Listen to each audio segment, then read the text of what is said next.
जिनके घर में माताएं गर्भवती हैं, जो माँ बालक को जन्म देने वाली है, उसको 1 वर्ष तक इन नियमों का पालन करना चाहिए। गर्भ में जब बालक हो तब पहला नियम सत्यम, जितना हो सके सत्य बोले, झूठ का आश्रय बिल्कुल ना ले जब बालक गर्भ में हो।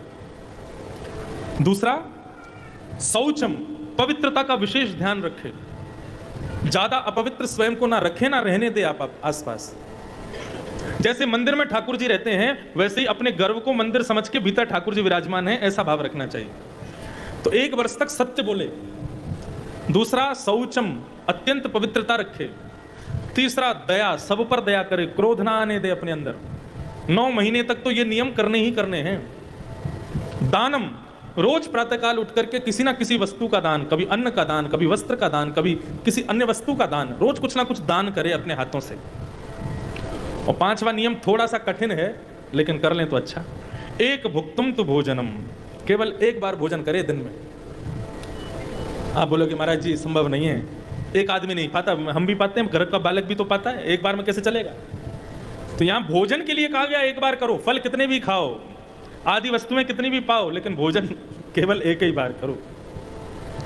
यदि ये 5 काम कोई कन्या 1 वर्ष तक जब बालक गर्भ में हो तब तक ये क्रिया करे तो वर्षावधि स्त्रिया कार्यम तेन पुत्रोति निर्मलम, उनको उनके यहाँ एक अत्यंत पवित्र बालक का जन्म होता है जो ये इन नियमों का पालन करते हैं।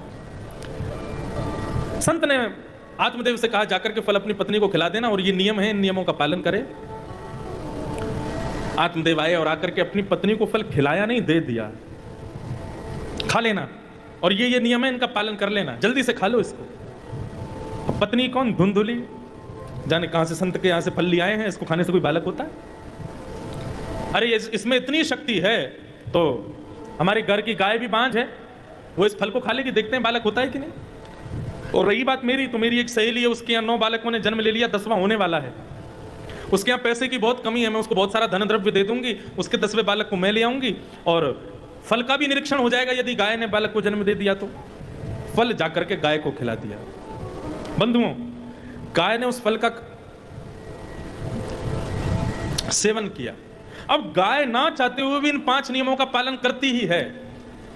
गाय परम सत्या है, गाय का सदा सर्वदा वो पवित्र ही रहती है, उसका मलमूत्र भी पवित्र रहता है।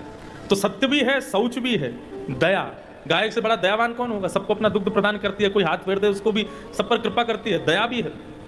दानम, उससे बड़ा दानी कौन होगा? अपने दुग्ध को पूरे विश्व को प्रदान कर देती है, उससे बड़ा दानी कोई नहीं। और सारे जीव तो कार्बन डाइऑक्साइड ही देते, गाय तो देती भी ऑक्सीजन ही है, सबको दान करती है। मानव को जीने के लिए श्वास भी गाय प्रदान करती है। तो उसके जीवन में सत्य भी है, पवित्रता भी है, दया भी है, दान भी है। एक भुक्तुम तो भोजनम, गाय कोई ज्यादा भोजन नहीं करती, केवल चारा खाती है, एक समान साधारण सा भोजन करती है। ये 5 प्रकार के नियम गाय के द्वारा पालन अपने आप ही हो गए, और फल उसने खाया ही था। 9 महीने बाद धुंधुली एक अपने सहेली के पुत्र को घर में ला करके दिखा दिया, बोले देखो मेरे पुत्र हुआ है। 9 महीने से अपने मायके में थी, 9 महीने बाद सहेली के पुत्र को लाके आत्मदेव जी को दे दिया। आत्मदेव जी आनंद करने लगे, उत्सव मनाने लगे, मेरे घर में पुत्र हुआ है। उस पुत्र का उत्सव मना ही रहे थे, तभी उन्होंने देखा कि गौशाला में गाय भी एक बालक को जन्म दे रही है, वह भी बिल्कुल एक मानव के समान पुत्र को जन्म दे रही है। तब गाय के गर्भ से श्री गोकर्ण जी महाराज का प्रादुर्भाव हुआ। दोनों बालकों का नामकरण संस्कार हुआ। तो धुंधुकारी का पहले नाम अच्छा नाम रखा जा रहा था। कौन रख रहे थे? आत्मदेव रख रहे थे, लेकिन धुंधुली बोली मैंने गर्भ में रखा, मैं नाम रखूंगी इसका। बोले तो रख लो। बोले मेरा नाम धुंधुली, मेरे बेटे का नाम धुंधुकारी। आत्मदेव बोले बड़े बेटे का नाम तुमने रख दिया, छोटे बेटे का नाम हम रख देंगे। बोले इसका नाम क्या? बोले गोकर्ण। गोकर्ण का अधिकतर अर्थ बताया जाता है जिसके कान गाय के जैसे हों वो गोकर्ण है। शरीर मानवों जैसा, कान गाय जैसे। लेकिन गोकर्ण का एक अर्थ क्या होता है? गो कहते हैं ज्ञान को, और कर्ण माने कान। जो अपने कानों से अधिकतर केवल ज्ञान की ही चर्चा सुनता हो उसको भी गोकर्ण कहते हैं। 2:30 बजे से यहां बैठे जितने भी वैष्णव हैं सब गोकर्ण हैं। क्यों? ज्ञान सुन रहे हैं, ठाकुर जी की चर्चा सुन रहे हैं। गो माने ज्ञान, कर्ण माने कान। गोवर्धन, गो माने ज्ञान, उसका जो वर्धन करे वो गोवर्धन। गोपी, गो माने ज्ञान, और पी माने जो उसको पिलावे या उसको पिए, उसको गोपी कहते हैं। तो गोकर्ण जी का जन्म हुआ। धीरे धीरे दोनों बालक बड़े हुए। धुंधुकारी महान दुष्ट हुआ। बच्चों का नामकरण बहुत सोच समझ के करना चाहिए।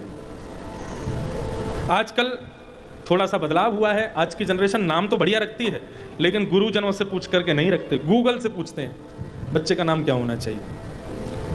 ब्राह्मण देवता से पूछ लेंगे अक्षर क्या आया हमारे बच्चे के नाम का, बोले अक्षर आया क, तो फिर गूगल पे डाल देंगे क शब्द से बढ़िया नाम बताओ बच्चों के लिए, फिर उससे नाम रख देते हैं बच्चों का। बच्चों के नाम होने चाहिए सुंदर, क्योंकि जैसा नाम होता है ना वैसे ही गुण उसके भीतर फिर आने लग जाते हैं। और जो निकनेम होते हैं ना घर के, पिंटू, चिंटू, टिंटू, और ये अधिक अधिक प्रकार के सोनू, मोनू, टीटू, जो भी नाम रखते हैं घर के, ये भी नाम अच्छे ही होने चाहिए।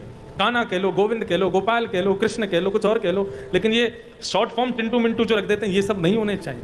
इससे गलत प्रभाव पड़ता है बालक के जीवन पर। नाम बहुत सोच समझ के होना चाहिए बालक का। कहीं पता चली ठाकुर जी कभी उसको दर्शन देने के लिए आ रहे हो और उसके तुमने 6-7 नाम धर रखे हैं, उसका घर का नाम कुछ और, बाहर का नाम कुछ और, ठाकुर जी भी सोच में पड़ जाएंगे इसका असली नाम क्या है। और पता चली राकेश से मिलना था, एक दूसरे किसी राकेश से मिलकर ठाकुर जी चले गए। क्यों? राकेश का निकनेम तो पिंटू है ना, ठाकुर जी को पता ही नहीं थी पिंटू से मिलना है।